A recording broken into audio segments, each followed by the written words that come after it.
You are live with an exclamation point. Okay. Data security over coffee. I'm going to do very little talking today, which is unusual. My sister Angie has decided to invite a very good friend of ours, Lisa Hahn with Family Services in Altoona, Pennsylvania. And there are a number of things that we're going to talk about. But here's my first question. Angie, what has been the best part of your summer this year? Two things.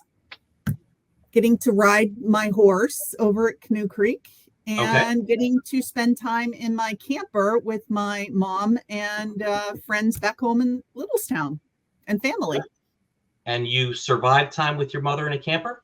Absolutely. Excellent. She just comes. Good. She comes for breakfast, and then she goes. She walks right back across the lawn, and it's awesome. That's perfect. Excellent. Lisa, same question to you. What was the best part of your summer? The best part of my summer, my son, who is 24 years old, bought a house, and I moved all of his dirty laundry out of my house into his house, and was able to see my floor again. Excellent. Oh, Lisa, I'm a terrible mother. My son got married. May 31st, my son got married. I have a gorgeous, beautiful, brand new daughter-in-law that I love. That was the best part of my summer, which technically was late spring. So, Sam, your mother's trying to make up for it. She totally choked. Don't hold it against her. Okay, ladies and gentlemen, there's now 175 people watching. Oh my gosh, the pressure's on, Lisa. Okay, Lisa Hahn with Family Services. How about it? Here's your commercial. What's your 30-second pitch? What's Family Services? Why should we care? What do you got? Family Services Incorporated has been around for about 100 years. We're just under 100 years right now. We came into the area in Blair County in 1928. There was a call in the pulpit to provide services to kids who were orphaned in Blair County. So we started out as an adoption agency. We've changed our name over the years, and we've accommodated the needs of the community, but we operate in Blair County. What we do right now is we have a shelter and drop-in center for teens age 12 through 17. We can house 9 kids there at a time, but every kid in the school district is welcome to stop in after school on weekends. We feed them, we give them hygiene supplies and clothing, and they can do their laundry there, and they can hang out, and we have fun. So that's our teen center. We have the only family shelter in Blair County, and we serve men, women, and children. And we have 35 beds there. We just opened this up last February in 2022. And we are almost always full, give or take a couple of beds. People can stay there for up to 30 days. There's no fee for them to stay there. We help them find housing. We help them get jobs. We have the only victim services program in Blair County for victims of domestic violence and violent crimes. And we serve men and women in that program and their children. We do court accompaniment. We help them get housing. We get resources for them while we're providing them with services. We have a children's advocacy center that serves kids who we suspect have been abused, either physically or sexually. In the last year, we've served about 300 kids. That's an ongoing concern in this county. We also have homes for adults with intellectual disabilities. Right now, we're serving 27 adult individuals in homes, and I understand that we're going to get 4 more in the next few months, so that continues to grow. And overarching across those programs, we have a counseling component that goes along with that. So we don't do much, but just those couple of things. Wow. You didn't know all of that, did you? I did know all of that. And, you know, the other thing I'm really curious to understand is, what is the funding mechanism? How do you all afford to make this happen? It's a crazy patchwork of funding. Some of our funding comes down from the federal government, especially our programs that serve the intellectual disabilities. We have some through Pennsylvania Coalition Against Crime and Delinquency and Pennsylvania Coalition Against Domestic Violence and Rape. But that's limited funding. They are very narrow silos. We have no dedicated funding for our family shelter. It's sort of a beg and borrow situation where we get some grants, some local grants, some county grants, but that's year to year, and that can go away at any time. It never fully meets the needs. So we're out there trying to have fundraisers, standing on street corners, whatever it takes to fill that gap. Wow. How long have you been there, Lisa? I'm in my 13th year. 13th year.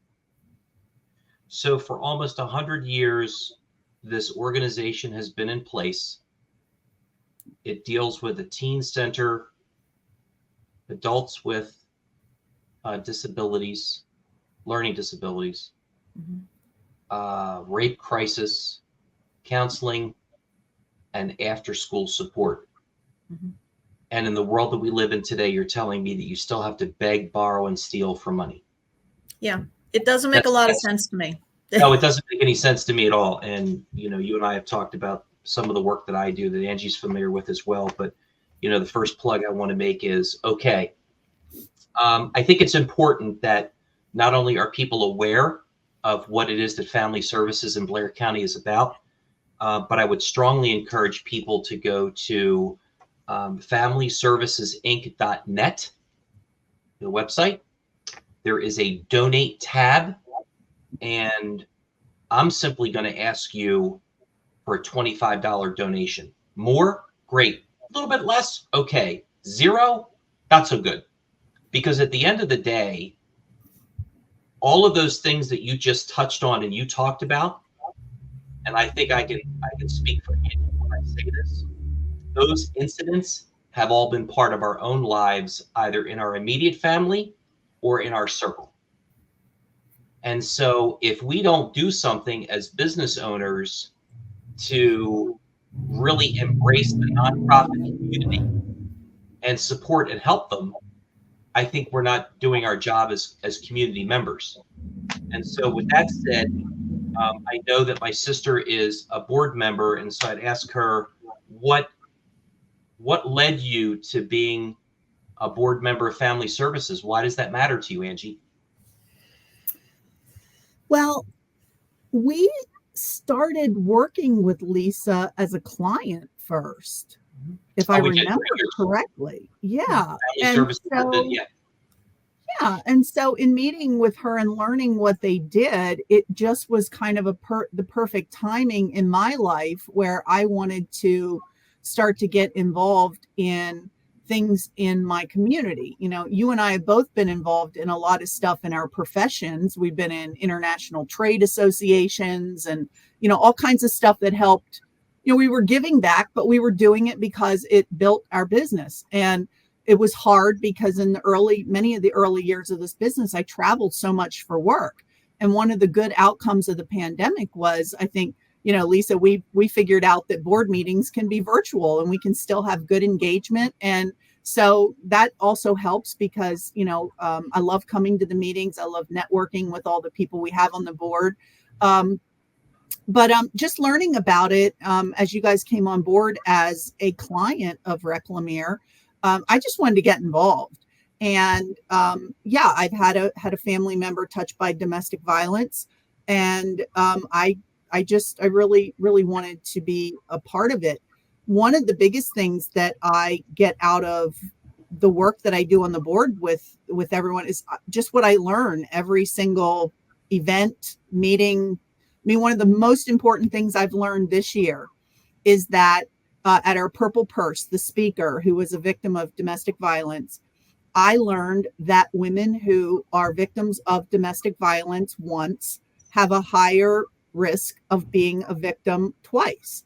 My lizard brain thought, wow, if that happens to you one time, you're never going to let that happen again. You'll know all the signs. And the way that person shared her story and talked about how these abusers manipulate and actually look for women who have been victims before because they know the shame of being a victim twice, that horrified me and made me pay way more attention to any of my friends who have ever said that they've been a victim, or any of my family members that now, no, they're not more protected. They're more at risk. So that's probably one of the most important things I've learned in all of the time I've spent on family services. So I think what's interesting in the conversation is there is a connection that as a business person, I get that you feel the need to say, okay, sure, family services is a client of ours, which, by the way, Lisa, thank you for that. Mm-hmm. But more importantly, you, Angie Singer Keating, have decided, you know what, either because of personal relationships that I've had in my own life or my own personal desire to give back to the community, I feel an affinity for family services. And I think that that's a big deal. I think that, you know, when we take a look at Blair County, we take a look at Huntington County, where I live, anywhere in Pennsylvania for that matter. If you happen to be a small business owner, we always say the same thing. Oh my gosh, we're really busy. We wear all these hats. All this stuff is going on. Sure. But at the end of the day, you don't pause for a moment and find that organization, that thing, that passion to do something about, then if all you're going to do is just continue to collect wealth, like what is that all about? Like you got to find something, you know, if you're going to be involved with family services, or you're going to be involved with the entrepreneurship center that Sheets supports, or you're going to be involved with scouting, whatever it may be. And so I guess that's the challenge that I would levy out to the people that are in our peer group within the small business community is find those nonprofit organizations, find those Lisa Hans of the world, find those family services of the world. And sure, donating your money is cool. Like we understand the need to donate money, right? Of course we do. But what about donating your energy and your experience and your talent? And those things I think are important too, right? So Lisa, let me ask you this, from your perspective, since you've done it as long as you've had, what do you believe makes a good board member? What are you looking for in a good board member? I'll know a good board member when I see them. Usually it's me talking to them about what we do and watching for that little spark in their eye, because everybody, like you said, has been touched by the services that we offer because of things in their family. But you've got to have a passion. You've got to have a little bit of interest in what it is that we do. And it's not hard to win people over. When they hear the stories that we tell, there are good people out there. I look for people who are willing to make the time, people who are willing to help sing our praises. A good board member will show up at some of our events in the community, and they'll engage with some of our staff, because it's important for staff members to know that board members care about what's going on here. We have to make decisions that affect their lives. And if we don't have board members who are willing to hear the concerns, that's not going to help us. Agreed. So let's role play. I'm somebody in the community. I know very little about family services. And what's that story that you can share with me that's really going to grab my attention and maybe fire up that spark that you're talking about, where I'm going to want to now have some personal connectivity with family services? I can tell you a story from our teen center. We had a kiddo who was pregnant and got referred to us because her mother and her boyfriend would not allow her to do her laundry. And she would come just to our teen center just to come and do laundry and hang out with us. She was very depressed and was not receiving any services. Got her hooked up with some mental health services because she shared with us that at one point she had thought about killing herself, especially right after she found out she was pregnant. She came, she got involved, she gave birth. She found an adoptive home for that family. She is now a productive young woman in society, and she donates to the teen center. Oh my gosh! Everything that she can, clothing. She volunteers time when she can, and we hear this again and again from the kids the teen center itself has been in operation for like 35 years. So we've got adults whose kids are utilizing the teen center. So it's not a one-shot deal. We're impacting generations. Kids' lives are being changed And I can say that they're even being brought out of a generational poverty because of the services they're able to get from us. Wow. So again, to remind people, FamilyServicesInc.net, check out the donate tab. 25 bucks is not a lot of money. In fact, I don't know if Angie, if you know this or not, because you don't often take your fiance out on a date, but currently in Blair County, the average Friday night date costs less than $65. So stay home one Friday with John and donate 65 bucks, for goodness sake. Well, John cooks for me. But yes, I do donate. I do donate to Family Services. But I think that, it's not just about donations. We do all kinds of fun stuff. Like what? What kind of fun stuff do you do? We have Family Jam coming up. Yes, Whoa, we what do. is that? What's Family And that Jam? also has a Reclamere connection, because that has Randy Shrillo, our director of cybersecurity and operations, who's a drummer in a band.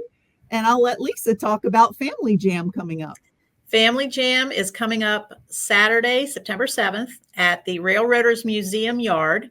It's $10 to get in. It starts at 11 o'clock in the morning and goes till 8 p.m. in the evening. And we have 8 bands that are going to be playing all day long. One of them is Randy's band, the Pennsylvanians. And in addition, there will be food trucks, craft vendors. We'll be selling adult beverages. We have a kids play area. We're going to have a big purple fire truck, and there's a petting zoo coming in the afternoon. All kinds of fun things for the kids to do there. We'll have raffles throughout the day. One of our raffles is a pub crawl, so you can win multiple gift cards to different pubs in the area. And Wow. It's just going to be a good time. I've already got the inside scoop. The weather's going to be gorgeous. Also, the Railroaders Museum is doing a discounted admission to the museum if you want to go that day and haven't had a chance, $8 to get in. Okay. So it's a good family event. We know we're going to get a good turnout because of the location this year, and everybody's invited. So if you were a guessing person or a financial forecaster, what are you hoping to raise during that event? I'd like to see about $16,000. $16,000. Okay. That's my hope. Your hope is 16,000. Okay. Why not? I can great. raffle. I can sell. I'm going to be there slinging beer. Getting ramp trained this week. I love it. I love it. That is great. Well, John Okay. and I earlier this year played in the cornhole tournament fundraiser, which was over at the Bavarian, and that was a blast. How And well did then- you do, Angie? We were terrible. We were out like in round 2. But I learned that cornhole is a competitive thing. These people come with custom bean bags, different sets of bean bags for the what is that the friction of the different boards. They are serious about this stuff. It was a blast. And next year, I am fingers crossed. I'm hoping that you and Karen and some of the other folks here at Reclamere are going to be able. I'd like to have several teams in it next year, because it was just so much fun. I'll be there if Lisa Hahn has a beer with me. I will do that. I'm there. I'm in. I'm in. Yeah, we're scheduled again in April, I think. Okay. That's the best thing about the Bavarian. It's inside. Okay. They have a bar. You don't have to worry about the weather. I'm in. Yeah. Okay, so oftentimes people will say things about nonprofits like, well, they don't really have a lot of money. They're always got to fundraise. They got a good heart. It's really difficult. Oh my gosh, what are they going to do? You said that, you're constantly in fundraising mode. And yet you personally, as well as the organization, Angie and I have been very fortunate to watch you over the last now 5+ years to mature your own cyber posture. Mm-hmm. So as a nonprofit, as the person who leads the organization, why do you even care about cybersecurity, especially when it's not free? Like, cybersecurity isn't free. The work you do isn't free. But why do you care about it? Well, it's sort of like staying healthy. I get a vaccination every year because I don't want to get the flu because it's going to shut me down. Yep. I'm investing in cybersecurity because if we get the wrong virus, our system shuts down. All of our medical records for the folks that we serve in the intellectual disabilities program are now electronic records. We have sensitive information for the clients that we serve and victims of domestic violence.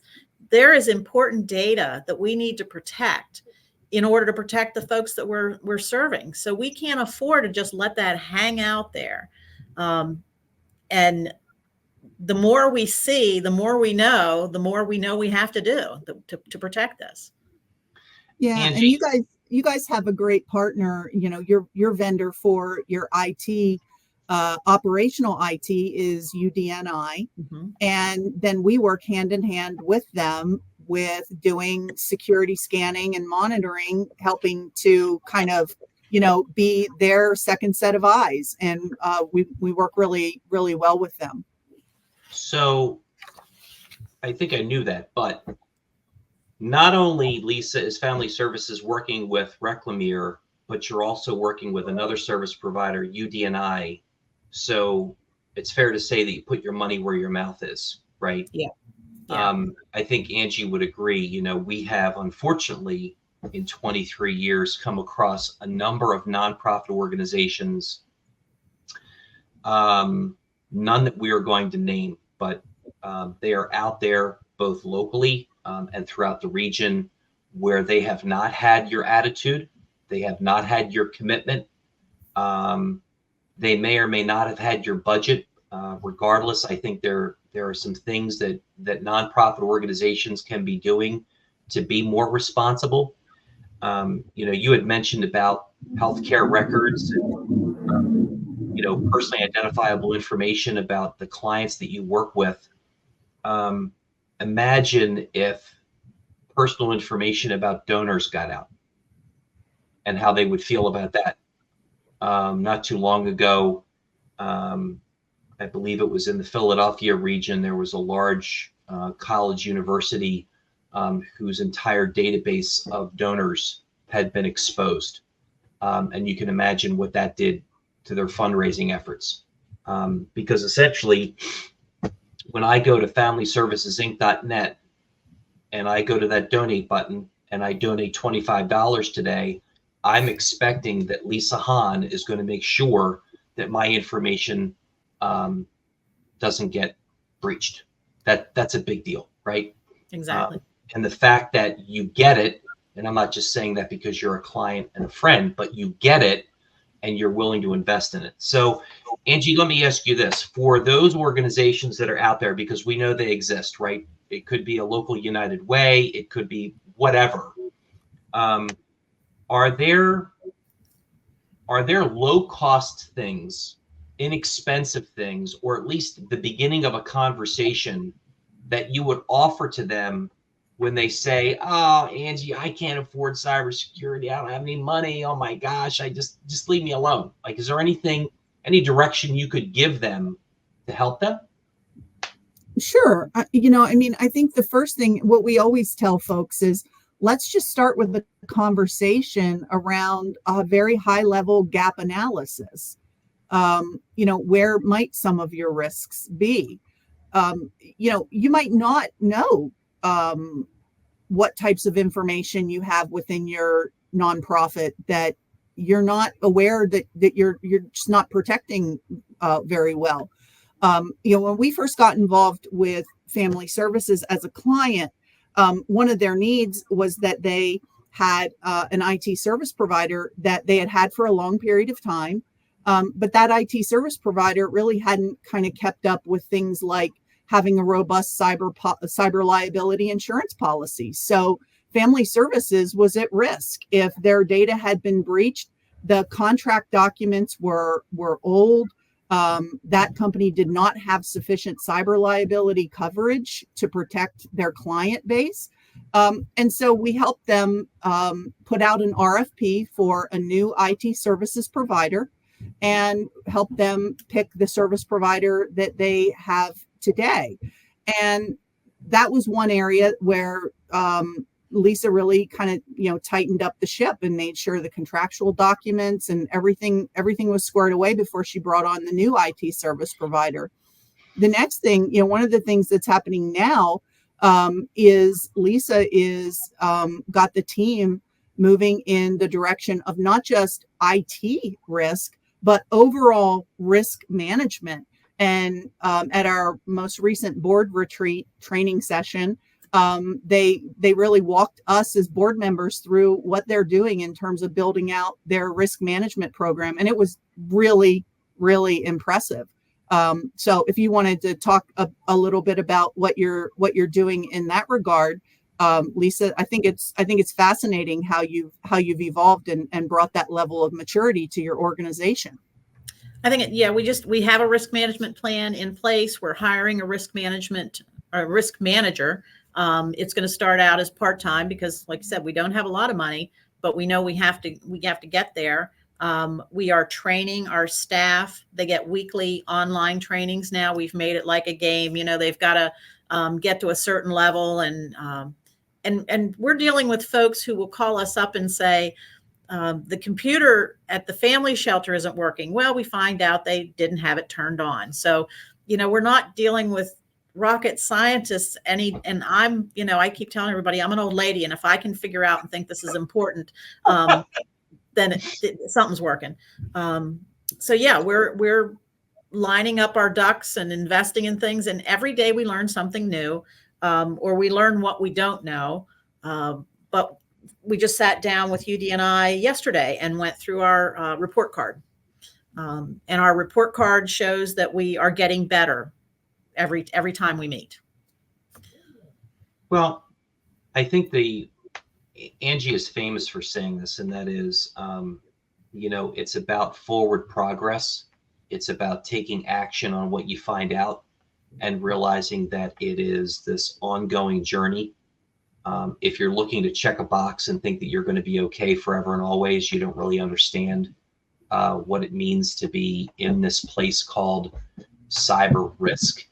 I think one of the things that I hear you saying that's really interesting that I wish could go out to the private sector and really kind of bake into their brain is, so here is a 100-year-old nonprofit organization called Family Services in Blair County. And as a nonprofit, they have actively been investing in cybersecurity with 2 service providers. They are now bringing on a part-time risk manager, and they are a nonprofit. So if I'm a little bit emphatic, I'm emphatic for a reason, because we have private sector organizations in the region that aren't even doing that. They're not even having that conversation. And I think that that's really, to you, that's a huge credit for your leadership in the organization. Your board should be pumped up, and I'm sure Angie's going to make sure that they are pumped up and realize how fortunate they are that, you're not a goofball and you don't care about it. But I think it's very telling that private sector organizations that are for profit and out there beating the street trying to make money, et cetera, and so forth, aren't paying nearly the attention to it that you are. So kudos to you.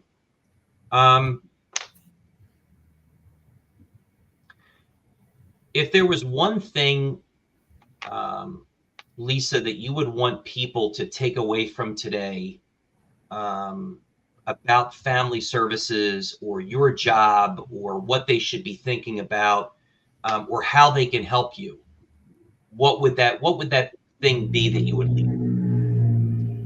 Well, that's a lot. Come to our event. If you're in the area, come to our event on September 1st, get to meet some of my staff, get to hear what we do, because they'll be out there not only volunteering their time, but giving their elevator speech.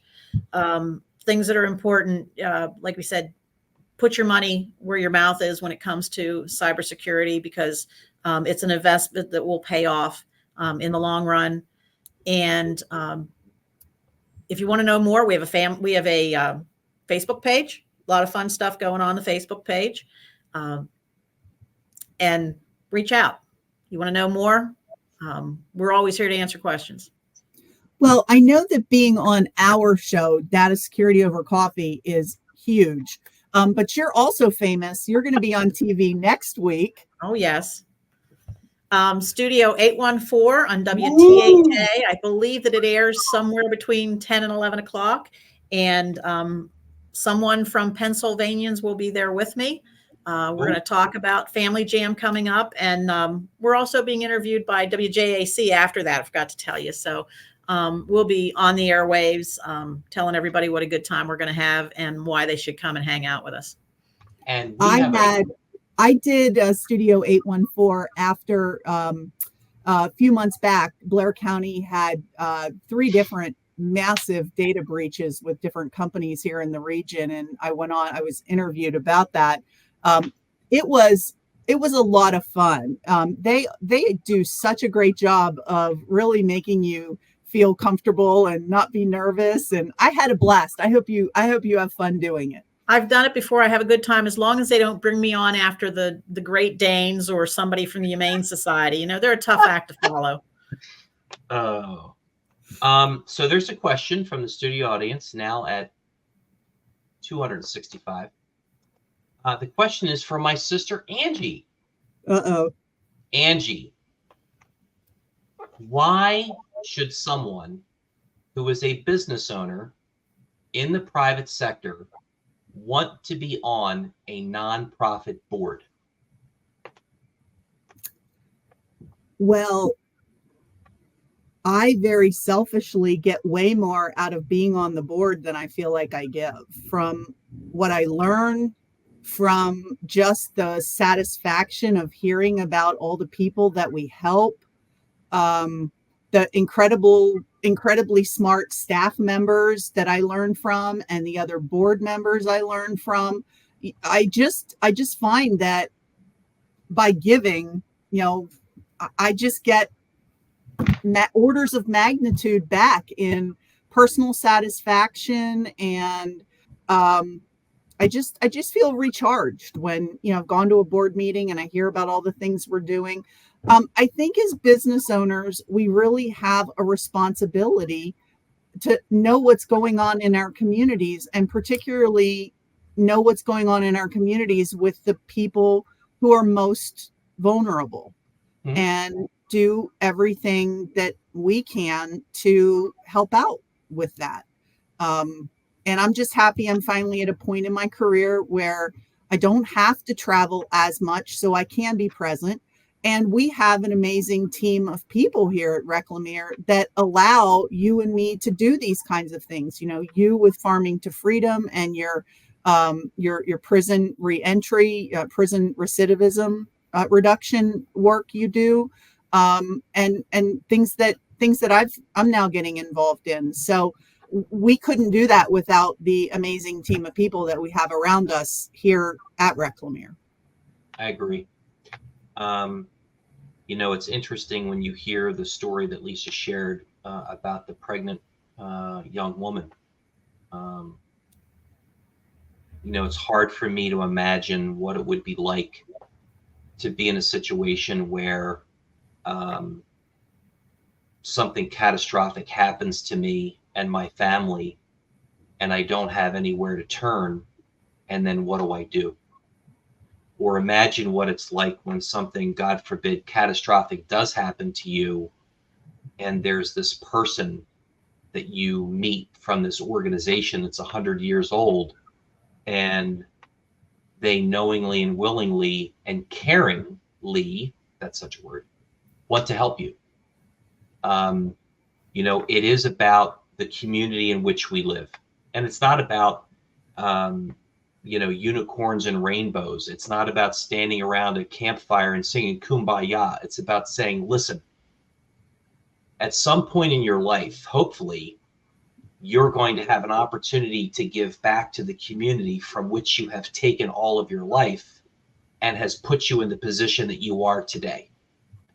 And I think if you don't take the opportunity to get involved with organizations like Family Services, you're missing out on an opportunity, as you said, Angie, to learn and and perhaps widen or change your perspective. I still hear people say those people when we want to talk about people that are in poverty, those people that have some form of mental illness, those people who are unemployed, and they must want to be unemployed. I got to tell you, Lisa, I mean, you may correct me if I'm wrong. I don't think anybody wakes up and says, you know what, I am really happy to be in poverty. I'm really excited to be homeless. Yeah, I haven't heard that come out of the mouth of anybody at our homeless shelter. Yeah, I don't think that's the case, right? And so my point is that we get these opportunities, and I think if we miss them, shame on us. I really do. I really believe that. Again, thank you so much for being our guest, for being our friend, for being our client.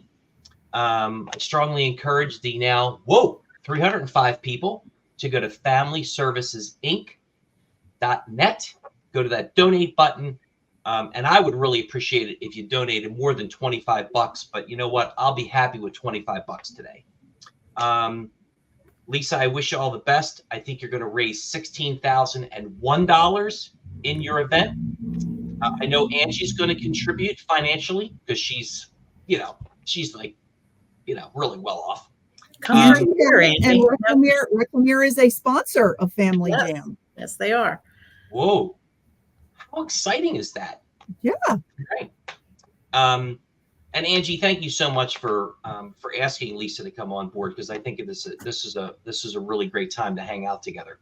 And you're always busting me that I don't carry my weight in helping you find guests. And do you know how hard it is to find guests? Well, you don't. Okay, and you know what? Because you made fun of me earlier. I hit it out of the park with Lisa. You did hit it out of the park, and because you were busting on me earlier, one of the things I told you both earlier, Angie, I told you a few days ago, and I knew this and you didn't. Ladies and gentlemen, did you know that if you are in your car, and I think you should be doing this in your car, riding down I-99 on your way to a family services board meeting or fundraising event, you can ask Siri to tell you a joke, and she will. And I'm telling you, it's the greatest thing that I learned. And Angie didn't know it. And I know this person who runs this nonprofit, she often talks to Google in her kitchen. I'm just saying. The fact that you did not know that Siri could tell you a joke is kind of like the guy who owns a bakery and doesn't know about this thing called sliced bread. It's amazing. It is amazing. It is amazing. And Lisa, this is the joy of being me, because I'm okay being the big brother that's 6 months older than her and taking the heat that I do. It's all out of love. And I'm just glad that I can be the person that she takes it out on. So in all seriousness, Lisa, thank you.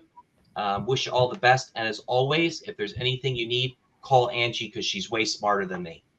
Well, thank you for having me. Absolutely.